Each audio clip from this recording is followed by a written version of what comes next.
All right, today we're taking a trip, traveling thousands of years back in time to ancient Egypt. We're going to check out how people used fashion, not just to look good, but to stay cool, express who they were, and, show off a little. So, let me just start with a question. Imagine living in one of the hottest, sunniest places on the planet, and there's no air conditioning, no electric fans, nothing. Seriously, how did people not completely overheat? Well, it turns out they had a really simple and honestly a brilliant solution. The secret to their entire wardrobe and their comfort really came down to one single amazing fabric: linen. So for the first part of our tour, let's take a closer look at this wonder fabric. What made it so perfect for the Egyptian climate? Okay, so what even is linen? It's a fabric made from the fibers of the flax plant. And lucky for the Egyptians, flax grew pretty much everywhere along the banks of the Nile River. The magic of it is that it's super lightweight and breathable, which means air can pass right through it, exactly what you want on a blazing hot day. But here's the thing, not all linen was the same, not even close. If you were wealthy, you wore linen that was so fine it was almost see-through. But if you were a farmer or a worker, you wore a much heavier, coarser version. So just by looking at the quality of your clothes, anyone could tell your social status instantly. All right, moving on. We know the fabric, but what did they make with it? Let's check out what the everyday outfits in an ancient Egyptian's closet actually looked like. For the most part, the basic wardrobe was incredibly simple. Men wore a kilt-like garment called a shenty, and women wore a straight dress called a calasiris. Both were usually made of white linen, and they were designed more like draped fabric than the sewn-together clothes we wear today. The shenty was all about being practical. It was just a simple rectangle of linen you wrapped around your hips.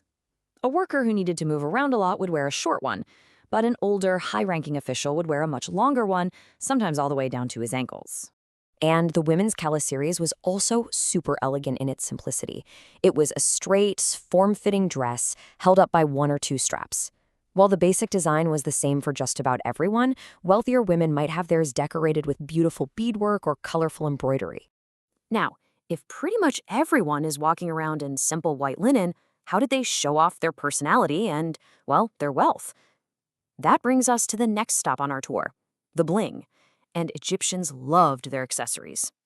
The most iconic piece of Egyptian jewelry has to be the wesek collar. You've probably seen these. They're these big, broad collars made from rows of colorful beads that sat right on the shoulders. Both men and women wore them, and they were the perfect way to add a huge splash of color to those plain white outfits. And those colors weren't just random, they were full of meaning. Blue represented the Nile River, which gave them life. Green symbolized new life and growth, which was obviously essential for a farming society. Red was the color of power and strength, while gold and yellow stood for the sun and the gods themselves. But here's a really fascinating detail. Their jewelry wasn't just for looks. A lot of the pieces they wore, bracelets, rings, pendants, were also considered amulets. People truly believed these special items offered magical protection from evil spirits or just plain bad luck. Let's keep moving and explore their beauty routines, which are actually surprisingly modern. Our next section is all about makeup, hair, and hygiene. So when you think of ancient Egypt, you probably picture that heavy, dark eyeliner. But here's the twist. It wasn't just about looking good. Their makeup was also their sunscreen, their eye protection, and even their insect repellent. That iconic eyeliner was made from a substance called kohl. It was a dark powder they made by grinding up a mineral called galena. They'd mix it into a paste and then use a little stick to apply it and create that dramatic look around their eyes. So, why did both men and women wear it? For three very practical reasons. First, the dark lines helped cut down on the harsh glare from the desert sun. Second, they believed it had properties that could help prevent eye infections. And third, it helped keep flies away from their eyes. Pretty smart, right? But their beauty routine went way beyond makeup. To deal with the heat and to avoid pests like lice, many adults just shaved their heads completely. Then, they'd wear these elaborate wigs made of real human hair or wool. A fancy, well-made wig was a huge status symbol, and it also protected their scalp from sunburn.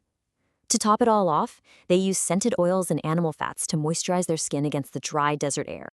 Okay, for our final stop, let's put all these pieces together. We're going to see how clothing, jewelry, and wigs created this crystal clear visual language that told everyone exactly who you were in Egyptian society. And you can see the differences so clearly. A farmer working in the fields might only wear a simple loincloth made of that coarse linen. A scribe or a government official would wear a longer, clean white tunic. And then at the very top, the pharaoh wore the absolute finest, pleated linen, sometimes even woven with threads of pure gold. The pharaoh's entire outfit was designed to communicate one thing and one thing only: divine power. Every single item they wore was a symbol that set them apart from ordinary people and confirmed their status as a living god on earth. A perfect example is the pharaoh's headwear. The famous nemes, that's the striped cloth head covering you see on King Tut's mask, it featured a cobra symbol right on the front. That was believed to magically protect the king from all of his enemies. So really, in ancient Egypt, fashion was your identity card. From the texture of your linen to the colors in your collar, your look instantly communicated your job, your wealth, and your exact position in the social pyramid. And that leaves us with one last thought. Ancient Egyptian style was like a language that everyone understood. It kind of makes you wonder, if your clothes and accessories had to tell your life story today, what message would they be sending?